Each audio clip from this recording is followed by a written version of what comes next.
Bienvenidos al canal de YouTube de Ediciones Rodio. Aquí encontrarás vídeos especializados en cada tema. Si te gusta nuestro contenido, no olvides suscribirte, darle a me gusta y comentar tu experiencia. Gracias por elegirnos en tu camino hacia el éxito.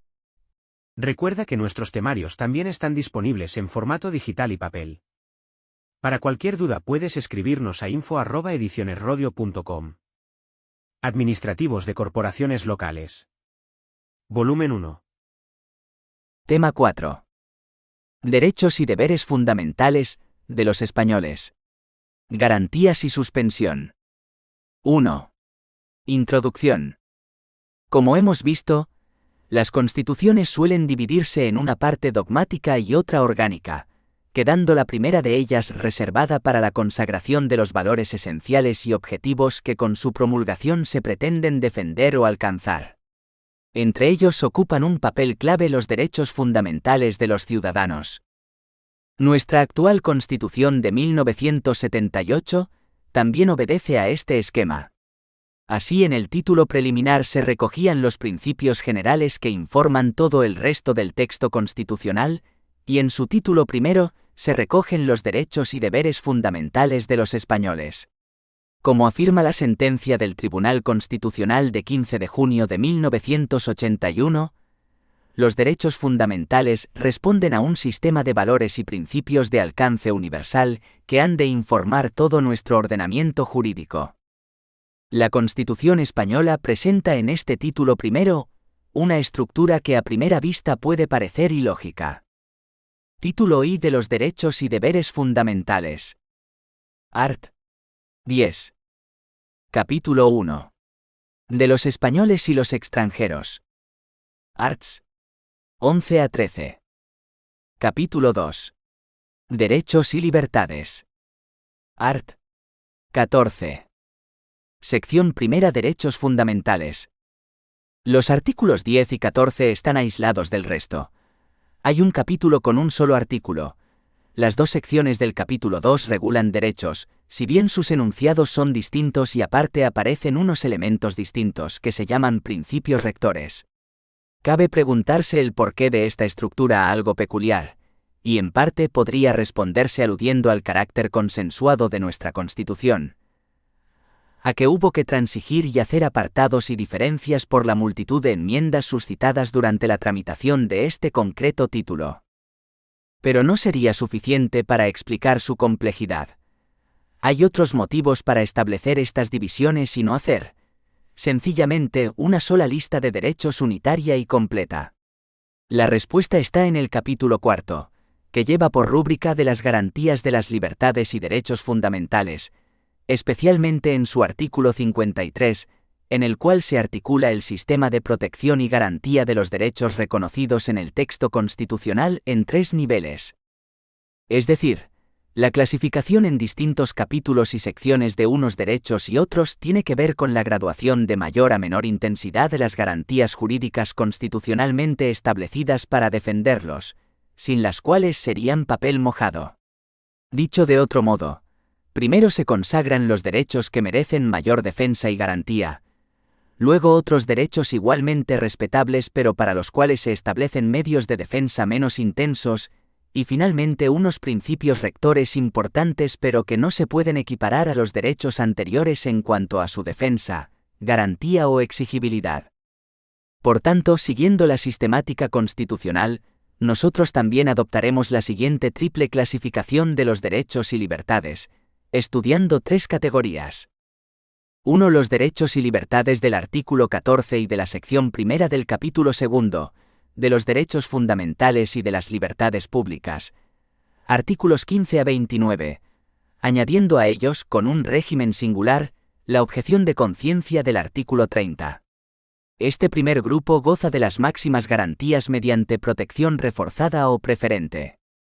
2. Los derechos reconocidos en todo el capítulo 2, derechos y libertades, artículos 14 a 38, que engloba a los anteriores y más singularmente, a los derechos y deberes de los ciudadanos regulados en la sección 2. Estos derechos gozan de las medidas de protección básicas. 3. Los llamados principios rectores de la política social y económica, contemplados en el capítulo 3 del mismo título, artículos 39 a 52 CE. Estos artículos no consagran derechos propiamente dichos, de manera que su protección no es la misma que en los grupos anteriores. Aparte de todo lo anterior, debemos tratar el art. 10 que se configura como un presupuesto de todos los derechos consagrados en la Constitución, la peculiar figura del defensor del pueblo que ocupa el art. 54 y los supuestos de suspensión, es decir, las excepciones a la regla que contempla el art. 55. 2. El artículo 10 CE, la dignidad de la persona. Artículo 10. 1. La dignidad de la persona, los derechos inviolables que le son inherentes, el libre desarrollo de la personalidad, el respeto a la ley y a los derechos de los demás son fundamento del orden político y de la paz social. 2. Las normas relativas a los derechos fundamentales y a las libertades que la Constitución reconoce, se interpretarán de conformidad con la Declaración Universal de Derechos Humanos y los tratados y acuerdos internacionales sobre las mismas materias ratificados por España. Con este artículo se abre el título I, antes de hacer clasificación alguna. Se lo considera una pieza esencial en el sistema de derechos y libertades reconocidos en el título I de la Constitución. Dentro del sistema constitucional es considerado como el punto de arranque, como prius lógico y ontológico para la existencia y reconocimiento de los demás derechos. La consagración en su apartado 1 de la dignidad de la persona, como valor inherente de la misma, alude al derecho humano más inmediato, el que se tiene por el mero hecho de ser persona, determinar libremente la propia vida de forma consciente y responsable, y merecer el correspondiente respeto de los demás. Además, la dignidad de la persona debe permanecer inalterada, cualquiera que sea la situación en que la persona se encuentre, enferma, incapacitada, presa, convicta, constituyendo en consecuencia el mínimo invulnerable que todo estatuto jurídico debe garantizar. Para que pueda llamarse tal, las características de esta dignidad esencial son: la dignidad del ser humano es cualitativamente superior a la del resto de seres del planeta. La dignidad humana no admite grados. Todos los seres humanos, por el hecho de ser personas, son iguales en dignidad. No se puede considerar a nadie más digno que otro, ni devaluar la dignidad de grupos de personas y considerarlos de inferior condición con respecto a los demás. El respeto a esta dignidad ha de ser el fundamento de todo el derecho positivo, de cualquier norma promulgada, sea estatal o internacional. La dignidad humana es irrenunciable. Las personas no pueden transigir con su propia dignidad y se conserva hasta el mismo momento de la muerte, e incluso los restos humanos tras la muerte son objeto de especial consideración y pesa sobre ellos la obligación de un trato digno. En lo que hace a su apartado 2, debemos aclarar, con el Tribunal Constitucional, que a través del artículo 10,2 CE, no se otorga rango constitucional a los derechos y libertades proclamados en los tratados internacionales en cuanto no estén también recogidos en nuestra Constitución. Así, la STC 36/1991, de 14 de febrero declaró que esta norma se limita a establecer una conexión entre nuestro propio sistema de derechos fundamentales y libertades, de un lado, y los convenios y tratados internacionales sobre las mismas materias en los que sea parte España, de otro. No da rango constitucional a los derechos y libertades internacionalmente proclamados en cuanto no estén también consagrados por nuestra propia Constitución, pero obliga a interpretar los correspondientes preceptos de esta de acuerdo con el contenido de dichos tratados o convenios, de modo que en la práctica este contenido se convierte en cierto modo en el contenido constitucionalmente declarado de los derechos y libertades que enuncia el capítulo 2 del título I de nuestra Constitución. 3. El capítulo 1. De los españoles y los extranjeros. 3,1. La nacionalidad española. Artículo 11. 1. La nacionalidad española se adquiere, se conserva y se pierde de acuerdo con lo establecido por la ley. 2. Ningún español de origen podrá ser privado de su nacionalidad. 3. El Estado podrá concertar tratados de doble nacionalidad con los países iberoamericanos, o con aquellos que hayan tenido o tengan una particular vinculación con España.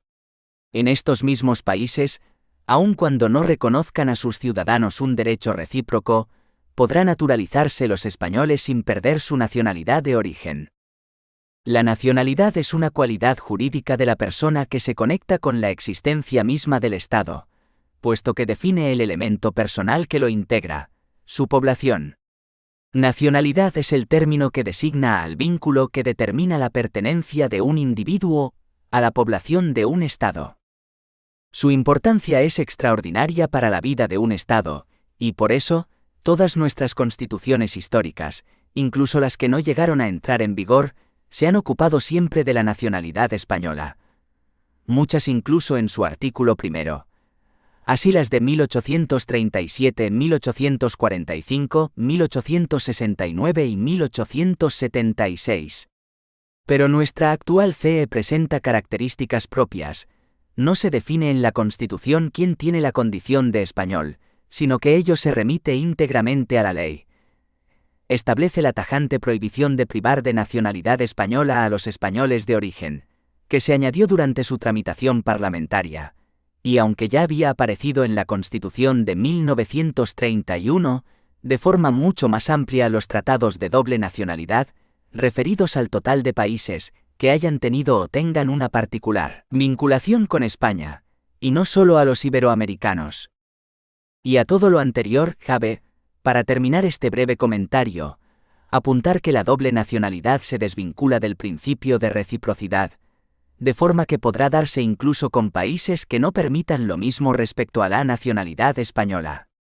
Teniendo esto en cuenta, más el resto de disposiciones de las normas que desarrollan este precepto, Código Civil, Título I de los españoles y extranjeros, del Libro 1 de las personas, es obligado comentar la generosidad del legislador en este punto. 3,2. La mayoría de edad en España. Artículo 12. Los españoles son mayores de edad a los 18 años. La mayoría de edad es un límite que determina el paso de la incapacidad general de la persona a su capacidad de obrar plena, es decir, la posibilidad de ejercer por sí misma los derechos y obligaciones referidos a su persona y bienes. Con todo, la división no es tan tajante como pudiera parecer, pues los mayores de edad pueden sufrir limitaciones a su capacidad, por ejemplo por incapacitación, y los menores tienen siempre cierta capacidad en función de su edad y sus condiciones de madurez, por ejemplo para trabajar. A los 18 años se ha llegado tras un proceso de rebaja de la edad paulatino en nuestra historia, que generalmente ha sido desigual entre sexos, de los 25 años en las partidas pasando por el Código Civil en su redacción original, 23, los 21 años de la dictadura franquista hasta llegar a este artículo que es una innovación de nuestro texto constitucional respecto al derecho comparado y otros textos precedentes. Este es el artículo de base para la aplicación o no aplicación de legislación tan importante como el Código Penal, la Ley Orgánica de Protección Jurídica del Menor, la Ley Orgánica de Responsabilidad Penal del Menor, etc. 3,3. El Estatuto Jurídico de los Extranjeros en España. Artículo 13. 1. Los extranjeros gozarán en España de las libertades públicas que garantiza el presente título en los términos que establezcan los tratados y la ley. 2. Solamente los españoles serán titulares de los derechos reconocidos en el artículo 23, derechos políticos, salvo lo que, atendiendo a criterios de reciprocidad, pueda establecerse por tratado o ley para el derecho de sufragio activo y pasivo en las elecciones municipales. 3. La extradición solo se concederá en cumplimiento de un tratado o de la ley, atendiendo al principio de reciprocidad. Quedan excluidos de la extradición los delitos políticos, no considerándose como tales los actos de terrorismo. 4. La ley establecerá los términos en que los ciudadanos de otros países y los apátridas podrán gozar del derecho de asilo en España. He aquí uno de los dos artículos constitucionales modificados por el sistema ordinario de reforma, sin referéndum, a raíz de la firma del Tratado de Maastricht.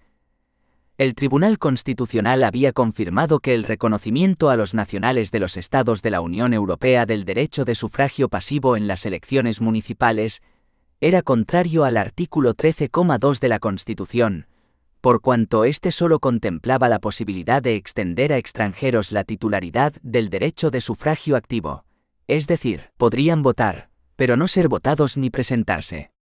Por tanto, se optó por reformar antes nuestro texto. El 7 de julio de 1992 todos los grupos parlamentarios del Congreso de los Diputados presentaron conjuntamente una proposición de reforma del artículo 13,2 de la Constitución, consistente en intercalar en el texto la expresión «y pasivo». Y a continuación se firmó el tratado. Y de aquí debemos pasar a definir someramente lo que sea la extradición, mecanismo o procedimiento judicial y o administrativo por el cual una persona acusada o condenada por un delito conforme a la ley de un Estado es detenida en otro Estado y devuelta al primero, previo acuerdo o tratado en este sentido entre ambos, para ser enjuiciada o para que cumpla la pena ya impuesta. En esta figura sí es importante la reciprocidad entre Estados, por lo que los tratados en esta materia suelen ser bilaterales. Por su parte, el asilo se define por ACNUR como la práctica mediante la cual un Estado garantiza la protección, el amparo y la asistencia de aquellas personas que han huido de su país de origen por diversas razones, generalmente relacionadas con la violación de uno o varios de sus derechos fundamentales. Aunque suele asociarse al plano netamente político, en realidad se trata de un recurso más amplio, que también engloba a quienes sufren persecución por su raza, religión, nacionalidad, pertenecer a un determinado grupo social o por sus opiniones políticas. La normativa dictada en desarrollo de este precepto es amplísima, formando parte en alta proporción del bloque de la constitucionalidad. 4. El capítulo segundo, Derechos y libertades. Una de las formas de preguntar en los exámenes tipo test, los derechos y libertades es saber en dónde están encuadrados cada uno de ellos, y en consecuencia nos pueden hacer las preguntas de 4 formas distintas, para lo que hay que estar preparados. ¿A cuál es un derecho fundamental o no lo es? ¿Cuál un derecho deber o no lo es? Etc. B. ¿Cuál de los siguientes necesita ley orgánica para su desarrollo? Referido a los derechos fundamentales y libertades públicas. C. ¿Cuáles de los siguientes derechos se pueden proteger a través del recurso de amparo ante el Tribunal Constitucional? Se refiere también a los derechos fundamentales y libertades públicas, más el anterior, el 14 y parte del posterior, el 30,2, la objeción de conciencia. D. Para modificar qué derecho es necesario acudir por el procedimiento de reforma agravada de la Constitución. También se refiere a los derechos fundamentales. 4,1. El art. 14. Igualdad ante la ley. Artículo 14. Los españoles son iguales ante la ley, sin que pueda prevalecer discriminación alguna por razón de nacimiento, raza, sexo, religión, opinión o cualquier otra condición o circunstancia personal o social. El principio de igualdad ante la ley y la prohibición de discriminación es una vieja aspiración del ser humano que fue recogida con entusiasmo por el movimiento constitucional del siglo XVIII que marcó el fin del antiguo régimen. Se convirtió en una de las principales reivindicaciones de los revolucionarios liberales, especialmente de los franceses, hasta el punto de que su proclamación forma parte de la divisa del Estado surgido de la Revolución Francesa, Unité, Liberté, Égalité, Fraternité o la Mort en su primera versión. El Tribunal Constitucional ha definido el principio de igualdad como la prohibición de toda diferencia de trato que carezca de una justificación objetiva y razonable.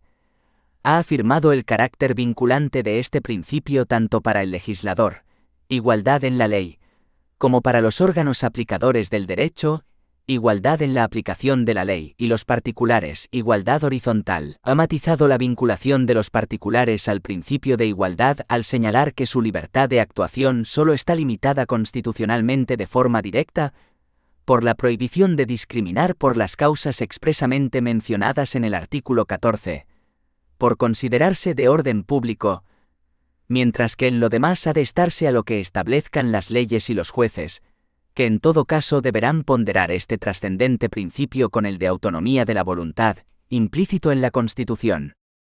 El tribunal ha establecido también los criterios o elementos que permiten distinguir entre una diferencia de trato justificada y otra discriminatoria y, por tanto, constitucionalmente inadmisible.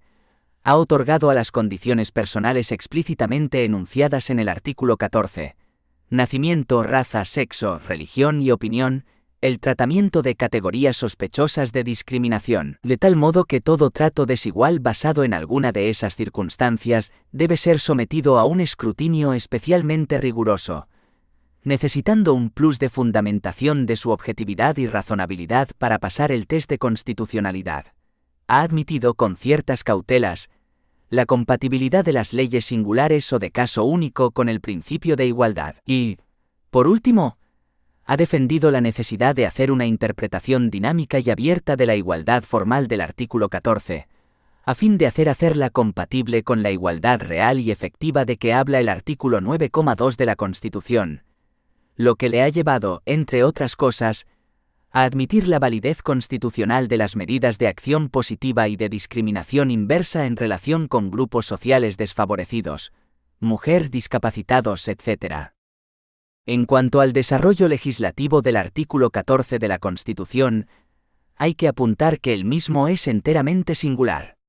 El carácter relacional y no autónomo del principio de igualdad, es decir, el que la igualdad no pueda predicarse en abstracto, sino únicamente respecto de relaciones jurídicas concretas, impide que este principio pueda ser objeto de una regulación o desarrollo normativo con carácter general. No obstante, no es posible, por tanto, concebir un desarrollo legislativo unitario y global de este precepto, esto es, aprobar una genérica ley de igualdad, sino que son, por ello, las normas individuales dictadas en los distintos campos o áreas materiales y procesales de actividad las que tienen que plasmar este principio. El ejemplo clásico es la igualdad entre sexos. 4,2. La sección primera de los derechos fundamentales y de las libertades públicas. Son los derechos fundamentales que ocupan el primer nivel de protección y garantía de los que hablábamos en la introducción. Destacan entre todos los de este título y por la especial superprotección que la propia CE dispone para ellos, que incluye la reserva de ley orgánica, es decir, la obligación de proceder a su desarrollo normativo mediante una de estas leyes, cuya tramitación viene reforzada con mayorías especiales. La posibilidad de recurrir al recurso de amparo ante el Tribunal Constitucional. El procedimiento agravado de reforma, diseñado especialmente para la reforma de la Constitución, cuando atañe, entre otros extremos importantes, a los derechos fundamentales. El procedimiento especial y sumario indicado por el art. 53,2, que veremos para su tutela, basado en los principios de preferencia y sumariedad, que viene a ser máxima celeridad. Derecho a la vida. Artículo 15. Todos tienen derecho a la vida y a la integridad física y moral, sin que, en ningún caso, puedan ser sometidos a tortura ni a penas o tratos inhumanos o degradantes. Queda abolida la pena de muerte, salvo lo que puedan disponer las leyes penales militares para tiempos de guerra. El derecho a la vida y el derecho a la integridad física y moral son los derechos más básicos y primarios de todos los reconocidos en el texto constitucional, en la medida en que la afirmación de los demás solo tiene sentido a partir del reconocimiento de estos, porque la vida sustenta todos los demás. Esta naturaleza del derecho a la vida y del de integridad personal explica tanto el reconocimiento constitucional conjunto de ambos derechos, como sobre todo, el lugar en que se produce este reconocimiento en el primero de su sección. El derecho a la vida y el de integridad personal son, pues, no solo los primeros derechos fundamentales, desde un punto de vista lógico, sino también los primeros desde la perspectiva de su enunciado y tratamiento constitucional. Sobre el último inciso de este artículo debemos añadir que la Ley Orgánica 11/1995, de 27 de noviembre, sobre abolición de la pena de muerte en tiempo de guerra, ha erradicado de nuestro derecho cualquier referencia a esta pena, si bien la posible reforma de este artículo, al requerir el procedimiento agravado, no se ha llevado a cabo como tal. Libertad ideológica y religiosa. Artículo 16. 1. Se garantiza la libertad ideológica, religiosa y de culto de los individuos y las comunidades, sin más limitación, en sus manifestaciones, que la necesaria para el mantenimiento del orden público protegido por la ley. 2. Nadie podrá ser obligado a declarar sobre su ideología, religión o creencias. 3. Ninguna confesión tendrá carácter estatal. Los poderes públicos tendrán en cuenta las creencias religiosas de la sociedad española y mantendrán las consiguientes relaciones de cooperación con la Iglesia Católica y las demás confesiones. La libertad ideológica tiene una vertiente íntima, el derecho de cada uno no solo a tener su propia cosmovisión, sino también todo tipo de ideas u opiniones, es decir, desde una concepción general u opiniones cambiantes sobre cualquier materia. Sin embargo, la libertad alcanza su trascendencia en su vertiente externa, que se traduce en la posibilidad de compartir y transmitir, en definitiva de exteriorizar esas ideas. La libertad religiosa se corresponde con la vertiente trascendente de la libertad ideológica, pero más que por el contenido de las ideas, la libertad religiosa se distingue por su ejercicio comunitario o colectivo, sin perjuicio de su componente individual, que alcanza su máxima expresión externa mediante los actos de culto. La libertad religiosa se ha regulado mediante la Ley Orgánica 7/1980, de 5 de julio de libertad religiosa. En materia de libertad religiosa, nuestra Constitución se puede catalogar como aconfesional.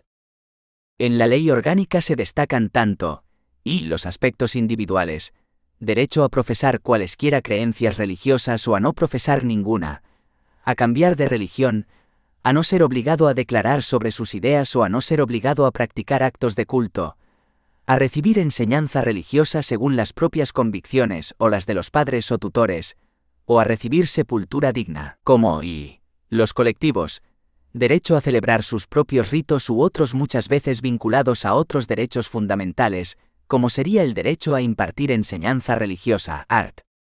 27 CE, a reunirse o manifestarse, art. 21 CE o a asociarse, art. 22 CE, con relación a lo cual se establece un régimen especial. Derecho a la libertad personal. Artículo 17. 1. Toda persona tiene derecho a la libertad y a la seguridad. Nadie puede ser privado de su libertad, sino con la observancia de lo establecido en este artículo, y en los casos y en la forma previstos en la ley. 2. La detención preventiva no podrá durar más del tiempo estrictamente necesario para la realización de las averiguaciones tendentes al esclarecimiento de los hechos, y, en todo caso, en el plazo máximo de 72 horas, el detenido deberá ser puesto en libertad o a disposición de la autoridad judicial. 3. Toda persona detenida debe ser informada de forma inmediata, y de modo que le sea comprensible, de sus derechos y de las razones de su detención, no pudiendo ser obligada a declarar. Se garantiza la asistencia de abogado al detenido en las diligencias policiales y judiciales, en los términos que la ley establezca. 4. La ley regulará un procedimiento de habeas corpus, para producir la inmediata puesta a disposición judicial de toda persona detenida ilegalmente.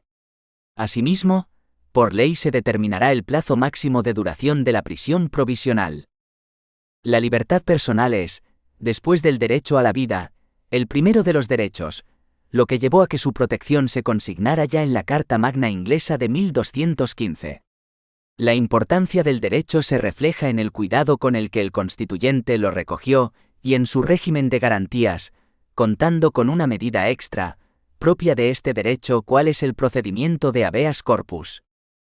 Los titulares del derecho son todas las personas con independencia de su nacionalidad, sin perjuicio de que la regulación de los supuestos o el régimen de privación de libertad pueda variar según se trate de españoles o extranjeros, al establecerse específicas medidas restrictivas de la libertad para los extranjeros en determinados supuestos, como es el caso de los extranjeros en trámite de expulsión. La garantía del derecho, si bien habitualmente se opone frente a los poderes públicos, podrá también arguirse frente a los particulares, según se desprende de la Ley Orgánica 6/1984, reguladora del procedimiento de habeas corpus. Los supuestos en los que, de acuerdo con el precepto constitucional, podrá privarse de la libertad a una persona serán la detención preventiva, la prisión provisional y la prisión.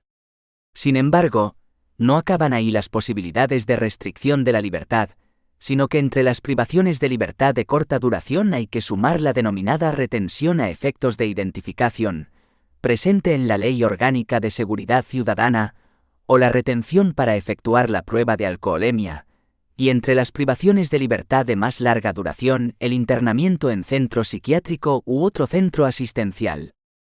Respecto a la detención preventiva, el art. 17,2 CE establece que tendrá por objeto llevar a cabo las actuaciones tendentes al esclarecimiento de hechos de carácter delictivo.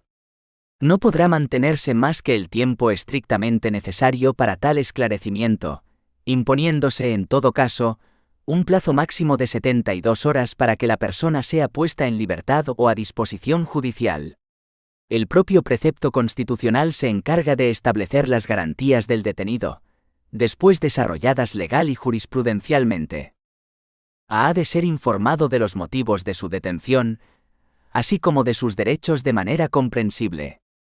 B. Nadie puede ser obligado a declarar, lo cual significará, en primer lugar, que la persona detenida tendrá derecho a guardar silencio, o a declarar solo parcialmente, o a manifestar que solo se declarará ante el juez sin que en ningún caso la confesión responda a un acto de compulsión, inducción fraudulenta o intimidación, y en segundo lugar, que el detenido tendrá derecho a no declarar contra sí mismo y no declararse culpable.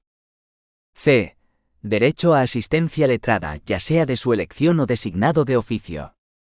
D. Derecho a comunicar a un familiar o persona de su elección el hecho de la detención y el lugar de la misma, pudiendo comunicarse en el caso de los extranjeros a la oficina consular de su país. E.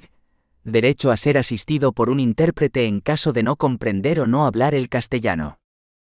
F. Derecho a ser reconocido por un médico dependiente de las administraciones públicas, y todo ello en los términos previstos en la Ley de Asistencia Letrada al Detenido.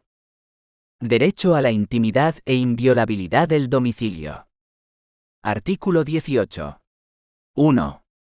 Se garantiza el derecho al honor, a la intimidad personal y familiar y a la propia imagen.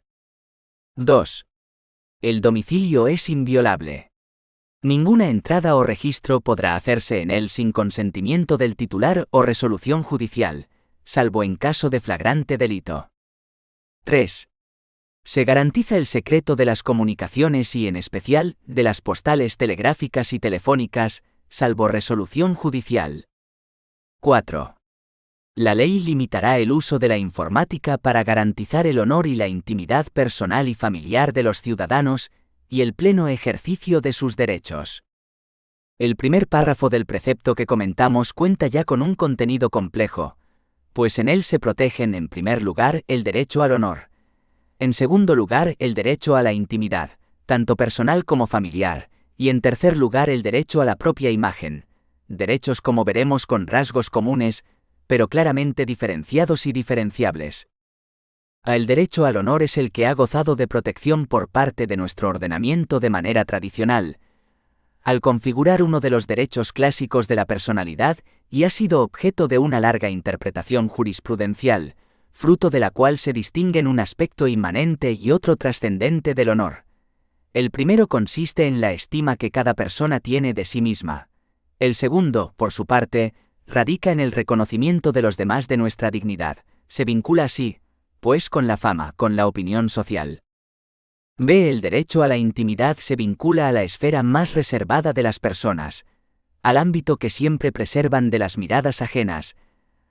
Aquel que desea mantenerse oculto a los demás por pertenecer a su esfera más privada, vinculada con la dignidad y el libre desarrollo de la personalidad. Art. 10,1 CE. De esta forma, el derecho a un núcleo inaccesible de intimidad se reconoce incluso a las personas más expuestas al público. La intimidad, de acuerdo con el propio precepto constitucional, se reconoce no solo al individuo aisladamente considerado, sino también al núcleo familiar. C. El derecho a la propia imagen salvaguarda la proyección exterior de dicha imagen como medio de evitar injerencias no deseadas, de velar por una determinada imagen externa, o de preservar nuestra imagen pública. Este derecho está íntimamente condicionado por la actividad del sujeto, no solo en el sentido de que las personas con una actividad pública verán más expuesta su imagen, sino también en el sentido de que la imagen podrá preservarse cuando se desvincule del ámbito laboral propio. Inviolabilidad del domicilio. La inviolabilidad del domicilio se vincula al derecho a la intimidad de las personas, pues protege el ámbito donde la persona desarrolla su intimidad al amparo de miradas indiscretas. Como consecuencia de ello es lógico que el Tribunal Constitucional haya dado al término domicilio un significado mucho más amplio que el otorgado por el Código Civil, considerando así domicilio, segundas viviendas, vehículos o caravanas y habitaciones de hotel, aunque en algunos de estos casos, con ciertas cortapisas derivadas de las propias características del alojamiento. Para que se admita la vulneración del derecho, no es necesaria la penetración física, sino que se comprende también la que se efectúa mediante aparatos visuales o auditivos. La Constitución señala 3 situaciones en las que se admite la entrada y registro domiciliarios: A. Consentimiento del titular. B. Resolución judicial. C. Flagrante delito.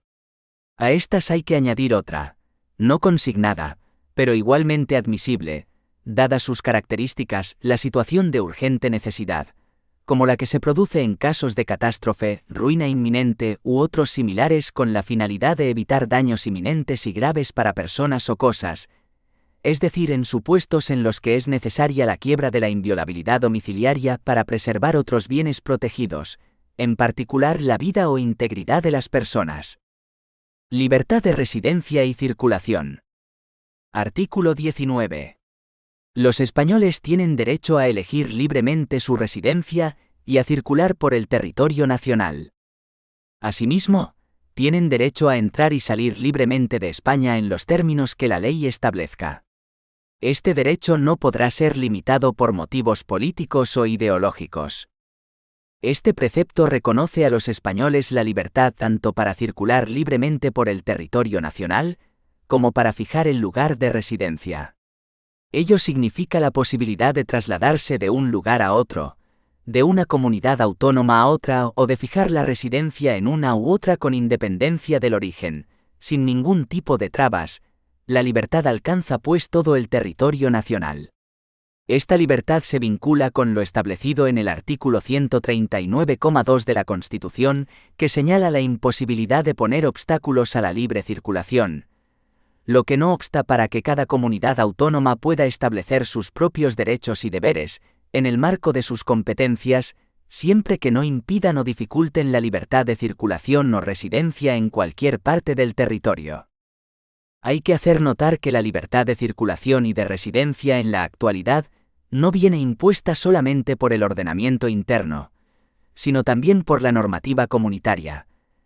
Las libertades comunitarias de establecimiento, de circulación de trabajadores y de prestación de servicios así lo precisan. En este sentido, aunque el derecho tiene como sujeto expreso a los españoles, la libertad de circulación y de residencia, por vía del derecho de la Unión Europea, art. 18 TCE, se extiende a todos los ciudadanos comunitarios y a sus familias, de conformidad con las directivas de desarrollo, sin que los Estados puedan restringir el derecho más que por causa de orden o seguridad públicos o de salud pública, cuya apreciación corresponde al Estado receptor pero siempre con el control del Tribunal de Justicia de las Comunidades Europeas, quien ha propiciado una interpretación restringida de las mencionadas cláusulas. Libertad de expresión e información. Artículo 20. 1. Se reconocen y protegen los derechos a expresar y difundir libremente los pensamientos, ideas y opiniones mediante la palabra, el escrito o cualquier otro medio de reproducción. B. A la producción y creación literaria, artística, científica y técnica. C. A la libertad de cátedra. D. A comunicar o recibir libremente información veraz por cualquier medio de difusión. La ley regulará el derecho a la cláusula de conciencia y al secreto profesional, en el ejercicio de estas libertades. 2. El ejercicio de estos derechos no puede restringirse mediante ningún tipo de censura previa. 3. La ley regulará la organización y el control parlamentario de los medios de comunicación social dependientes del Estado o de cualquier ente público, y garantizará el acceso a dichos medios de los grupos sociales y políticos significativos, respetando el pluralismo de la sociedad y de las diversas lenguas de España. 4. Estas libertades tienen su límite en el respeto a los derechos reconocidos en este título, en los preceptos de las leyes que lo desarrollen y, especialmente, en el derecho al honor, a la intimidad, a la propia imagen y a la protección de la juventud y de la infancia. 5. Solo podrá acordarse el secuestro de publicaciones, grabaciones y otros medios de información en virtud de resolución judicial. Especial incidencia cuenta la formulación de las libertades de expresión e información, párrafo 1, apartados A y D, respectivamente, libertades no siempre fácilmente distinguibles pero que es necesario matizar para hacer plenamente operativos los mandatos constitucionales. De esta forma, la libertad de expresión hace referencia a la libertad para comunicar pensamientos, ideas, opiniones por cualquier medio de difusión, ya sea de carácter general o más restringido, aunque se garantice una especial protección en el primer caso. Por su parte, la libertad de información se refiere a la comunicación de hechos mediante cualquier medio de difusión general, esto es, la libertad de expresión conlleva un matiz subjetivo, mientras que libertad de la información contiene un significado que pretende ser objetivo. Evidentemente, expresión e información con frecuencia no se dan separados, sino, por el contrario, unidos, puesto que con las noticias es frecuente intercalar opiniones propias del informador. El precepto constitucional exige la veracidad en el caso de la información, lo cual se ha interpretado como necesidad de veracidad subjetiva, es decir, que el informante haya actuado con diligencia, haya contrastado la información de forma adecuada a las características de la noticia y a los medios disponibles, puesto que de exigirse una verdad objetiva, eso haría imposible o dificultaría en extremo el ejercicio de la libertad de información. Las libertades de expresión e información con frecuencia entran en colisión con los derechos al honor, a la intimidad y la propia imagen, que aparecen como límite expresamente reconocido en el precepto constitucional. En caso de conflicto deberá llevarse a cabo la correspondiente ponderación de bienes, teniendo que analizar cada una de las circunstancias concurrentes, de forma tal que cada caso necesitará de un examen particularizado sin que quepa la aplicación automática de reglas generales. No obstante, existen unas pautas, puestas de relieve en especial por la jurisprudencia, que será necesario tener presentes a la hora de analizar cualquier conflicto entre los derechos del artículo 18,1 y los del artículo 20. A en ningún caso resultará admisible el insulto o las calificaciones claramente difamatorias. B. El cargo u ocupación de la persona afectada será un factor a analizar, teniendo en cuenta que los cargos públicos o las personas que por su profesión se ven expuestas al público, tendrán que soportar un grado mayor de crítica o de afectación a su intimidad que las personas que no cuenten con esa exposición al público. C. Las expresiones o informaciones habrán de contrastarse con los usos sociales, de forma tal que, por ejemplo, expresiones en el pasado consideradas injuriosas, pueden haber perdido ese carácter o determinadas informaciones que antes pudieran haberse considerado atentatorias del honor o la intimidad, ahora resultan inocuas. D. No se desvelarán innecesariamente aspectos de la vida privada o de la intimidad que no resulten relevantes para la información. Sin embargo, más allá de estos aspectos de carácter subjetivo, el Tribunal Constitucional ha destacado el carácter prevalente o preferente de la libertad de información por su capacidad para formar una opinión pública libre, indisolublemente unida al pluralismo político propio del Estado democrático. No obstante, es necesario tener presente que esa prevalencia no juega de forma automática sino solo en supuestos en los que no concurran otros factores, como pueda ser la presunción de inocencia, en los que la ponderación lleve a primar intimidad, honor o propia imagen sobre las libertades de expresión o, en particular, de información. Derecho de reunión. Artículo 21. 1. Se reconoce el derecho de reunión pacífica y sin armas. El ejercicio de este derecho no necesitará autorización previa. 2. En los casos de reuniones en lugares de tránsito público y manifestaciones, se dará comunicación previa a la autoridad, que solo podrá prohibirlas cuando existan razones fundadas de alteración del orden público, con peligro para personas o bienes. El derecho de reunión se configura como un derecho del que participan elementos de la libertad de expresión y del derecho de asociación, de tal forma que ha podido definirse como la agrupación temporal para reivindicar una finalidad por medio de la expresión de ideas, o como una manifestación colectiva de la libertad de expresión ejercitada a través de una asociación transitoria. Los elementos configurados por la jurisprudencia para apreciar reunión son: agrupación de más de 20 personas, en un momento prefijado y con una duración determinada, y la expresión de unas ideas, con frecuencia con fines reivindicativos. En los supuestos en los que no se dieran los elementos citados, nos encontraríamos ante meras aglomeraciones, en consecuencia no amparadas por este artículo. Además de los derechos ya mencionados, el derecho de reunión se vincula con otros como la participación política, las libertades sindicales o el derecho de huelga en cuanto que cauce de expresión de estos derechos, lo que conduce a calificar el derecho de reunión como un derecho instrumental.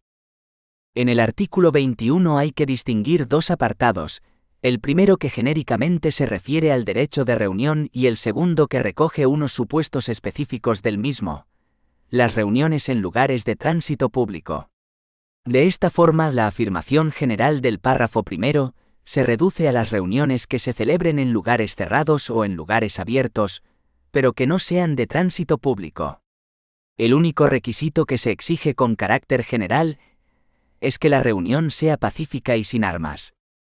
En el segundo párrafo, por su parte, se establecen unas limitaciones a los supuestos en que las reuniones se celebren en lugares de tránsito público, ya sean de forma estática, reuniones o de manera ambulatoria, manifestaciones. Estos supuestos cuentan con una regulación especial debido a que las repercusiones o la afectación de otros derechos o bienes será más intensa.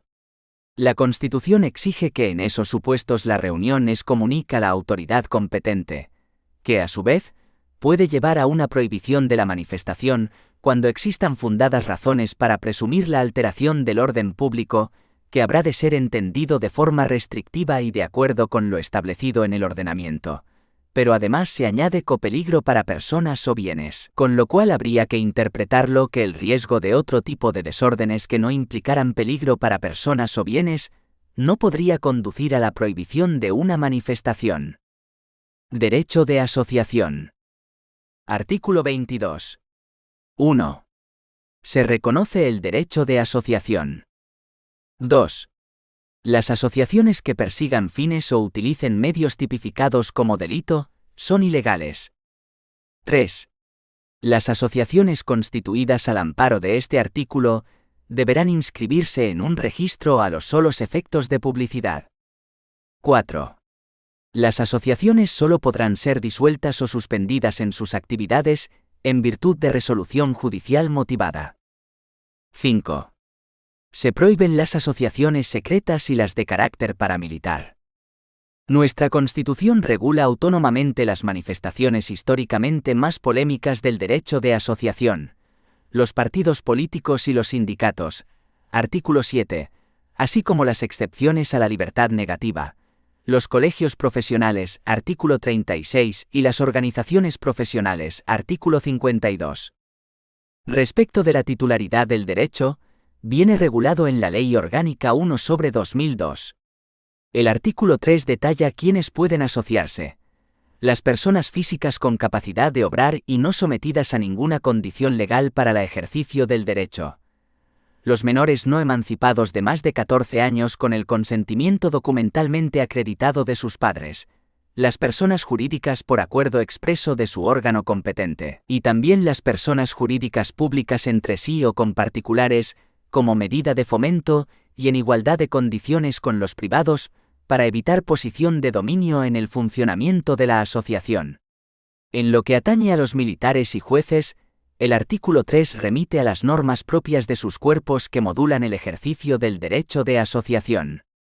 La libertad de asociarse se manifiesta ad extra en el acuerdo de constitución que refleja esa voluntad de 3 o más personas de actuar conjuntamente en la consecución de los fines asociativos. La constitución se produce mediante el otorgamiento, en documento público o privado, del acta fundacional donde se recogen el acuerdo de constitución y los estatutos de la asociación. A partir de este instante la asociación adquiere su personalidad jurídica y la plena capacidad de obrar, sin perjuicio de la necesidad de su inscripción a los efectos del artículo 10. Derecho de participación. Artículo 23. 1. Los ciudadanos tienen el derecho a participar en los asuntos públicos, directamente o por medio de representantes, libremente elegidos en elecciones periódicas por sufragio universal.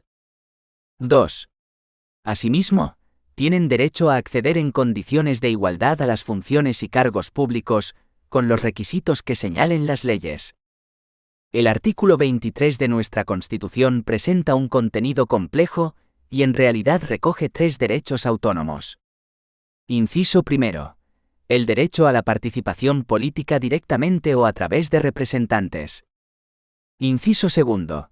El derecho de acceso a cargos públicos en condiciones de igualdad, que se desdobla según la jurisprudencia del Tribunal Constitucional, en el derecho de acceso a cargos públicos representativos que incluye sufragio pasivo, y el derecho de acceso a la función pública conforme a los principios de mérito y capacidad invocados en el artículo 103,3 CE. Se trata de un derecho de participación política, no de una participación de cualquier otra naturaleza en asuntos públicos. Mediante este tipo de participación, el ciudadano contribuye a la formación democrática de la voluntad estatal, y ésta se produce directamente a través de la elección de representantes que forman los órganos en donde ésa se expresa. Como el propio artículo establece, la participación puede ser directa o indirecta. La directa se refleja en nuestra Constitución en la previsión del referéndum del artículo 92 o del referéndum de reforma constitucional, así como en la más modesta iniciativa legislativa popular. En cambio, la representación política indirecta es el eje de la estructura democrática del Estado y el verdadero mecanismo a través del cual se legitima el funcionamiento de las principales instituciones en cada esfera territorial: Cortes Generales, parlamentos autonómicos, municipios y diputaciones provinciales. Protección judicial de los derechos y tipicidad penal. Artículo 24. 1. Todas las personas tienen derecho a obtener la tutela efectiva de los jueces y tribunales en el ejercicio de sus derechos e intereses legítimos, sin que, en ningún caso, pueda producirse indefensión. 2. Asimismo, todos tienen derecho al juez ordinario predeterminado por la ley, a la defensa y a la asistencia al letrado, a ser informados de la acusación formulada contra ellos, a un proceso público sin dilaciones indebidas y con todas las garantías, a utilizar los medios de prueba pertinentes para su defensa, a no declarar contra sí mismos, a no confesarse culpables y a la presunción de inocencia. La ley regulará los casos en que, por razón de parentesco o de secreto profesional, no se estará obligado a declarar sobre hechos presuntamente delictivos. Artículo 25. 1. Nadie puede ser condenado o sancionado por acciones u omisiones que en el momento de producirse no constituyan delito, falta o infracción administrativa, según la legislación vigente en aquel momento. 2. Las penas privativas de libertad y las medidas de seguridad estarán orientadas hacia la reeducación y reinserción social y no podrán consistir en trabajos forzados. El condenado a pena de prisión que estuviere cumpliendo la misma, gozará de los derechos fundamentales de este capítulo, a excepción de los que se vean expresamente limitados por el contenido del fallo condenatorio, el sentido de la pena y la ley penitenciaria.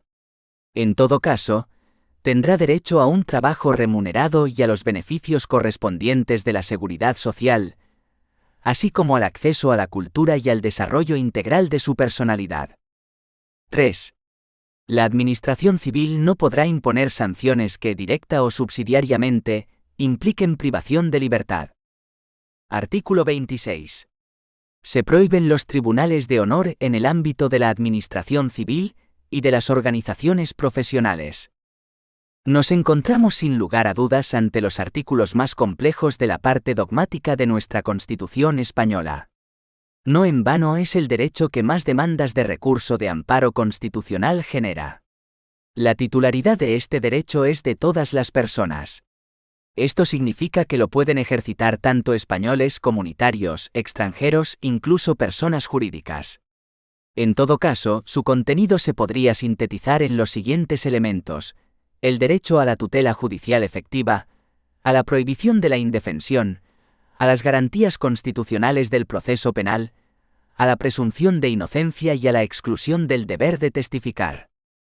La presunción de inocencia ha dejado de ser un principio general del derecho que ha de informar la actividad judicial para convertirse en un derecho fundamental que vincula a todos los poderes públicos y que es de aplicación inmediata. Estamos por tanto ante una presunción de las denominadas iuris tantum. Esto significa que toda persona se presume su inocencia hasta que no quede demostrada su culpabilidad. Es una presunción que por tanto admite prueba en contrario, pero lo relevante es que quien acusa es quien tiene que demostrar la culpabilidad. El acusado pues no tiene que demostrar su inocencia, ya que de ella se parte. La carga de la prueba es así de quien acusa. El contenido del artículo 25 se desglosa en la proclamación del principio de legalidad, mandatos al legislador para orientar la regulación de la relación de sujeción especial penitenciaria y la prohibición a la administración civil de imponer sanciones que impliquen privación de libertad. En puridad, solo los apartados 1 y 3 generan por sí mismos derechos amparables, mientras que el apartado 2 contiene en realidad principios orientadores de la legislación penitenciaria. El apartado 1 del artículo 25 proclama como derecho fundamental el principio de legalidad penal, extendiéndolo al derecho administrativo sancionador. Una tradicional manifestación del garantismo que se expande a otro ámbito donde se pueden producir limitaciones de derechos. Los tribunales de honor eran unas instituciones típicamente españolas, sin parangón en el derecho extranjero, que nacen en el ámbito castrense para juzgar oficiales y se extienden luego a la administración pública y más tarde a la esfera privada, en especial a los colegios profesionales. Estaban formados por los pares del encausado y tenían por finalidad juzgar la dignidad de éste para pertenecer al cuerpo o profesión de la que era o pretendía ser miembro. De resultar declarado indigno, el sujeto era expulsado del cuerpo, o no admitido, sin que pudiera interponerse recurso alguno. Libertad de enseñanza y derecho de educación. Artículo 27. 1. Todos tienen el derecho a la educación. Se reconoce la libertad de enseñanza. 2. La educación tendrá por objeto el pleno desarrollo de la personalidad humana, en el respeto a los principios democráticos de convivencia y a los derechos y libertades fundamentales. 3. Los poderes públicos garantizan el derecho que asiste a los padres para que sus hijos reciban la formación religiosa y moral que esté de acuerdo con sus propias convicciones. 4. La enseñanza básica es obligatoria y gratuita. 5.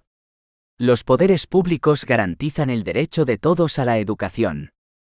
6. Se reconoce a las personas físicas y jurídicas la libertad de creación de centros docentes, dentro del respeto a los principios constitucionales. 7. Los profesores, los padres y en su caso los alumnos intervendrán en el control y gestión de todos los centros sostenidos por la Administración con fondos públicos, en los términos que la ley establezca.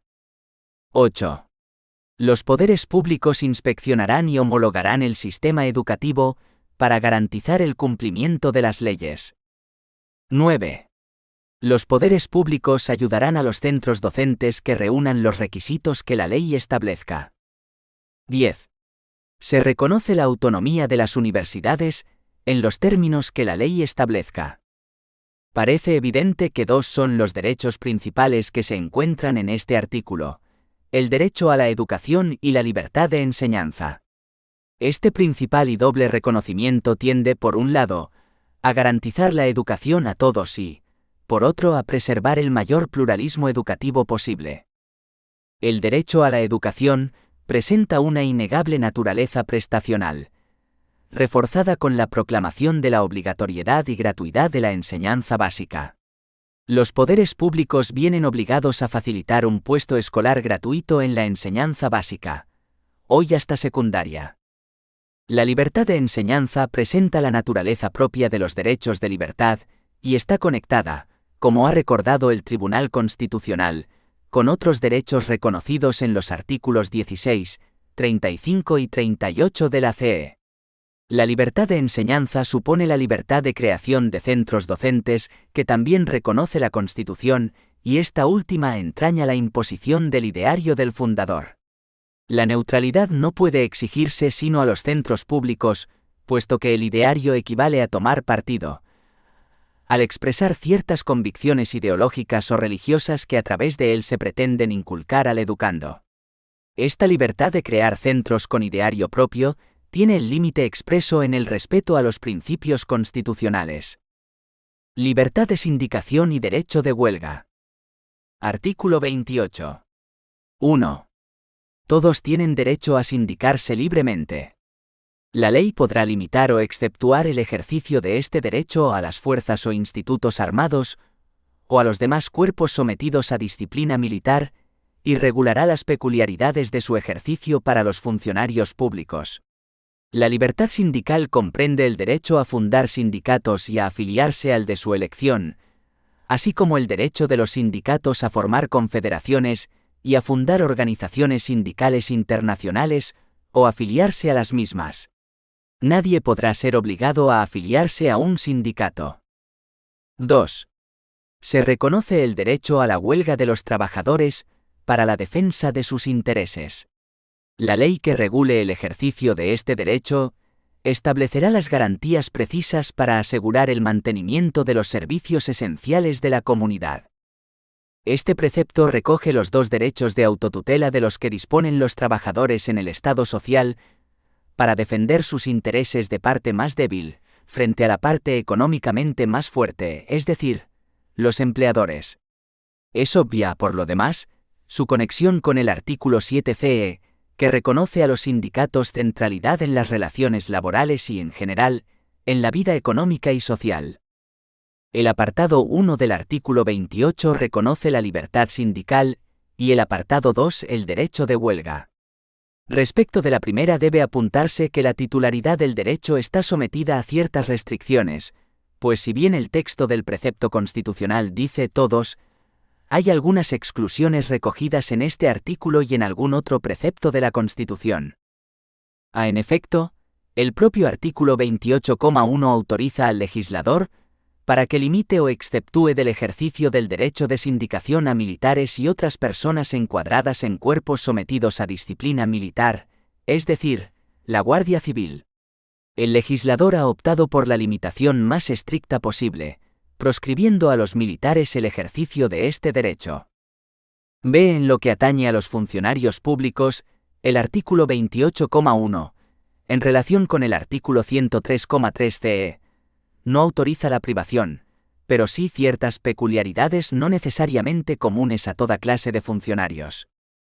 1. El artículo 127,1 CE contiene la más enérgica prohibición de ejercicio de la libertad sindical a un sector del funcionariado, pues la veda absolutamente a los jueces, magistrados y fiscales. 2. Los policías pueden sindicarse, pero sometidos al régimen privativo especial. C. Los extranjeros gozan de libertad sindical, pero su ejercicio, como el de tantos otros derechos, se condiciona a la obtención de autorización de estancia o residencia. El artículo 28,1 concreta el genérico derecho de sindicación en el derecho a fundar sindicatos y en el de afiliarse al de su elección, y debe entenderse también comprendido el derecho de no afiliarse, sin que la no afiliación merme el derecho del trabajador a la actividad sindical. También comprende el derecho de los sindicatos a formar confederaciones y a fundar organizaciones sindicales internacionales o afiliarse a ellas. En cuanto al derecho de huelga, La CE reconoce este derecho a los trabajadores para la defensa de sus intereses y prevé el mantenimiento durante la huelga de los servicios esenciales de la comunidad. En cuanto a la titularidad del derecho, corresponde a los trabajadores individualmente, pero se ejerce colectivamente pues no es posible la huelga individual, que sería, sin más, un incumplimiento del contrato de trabajo.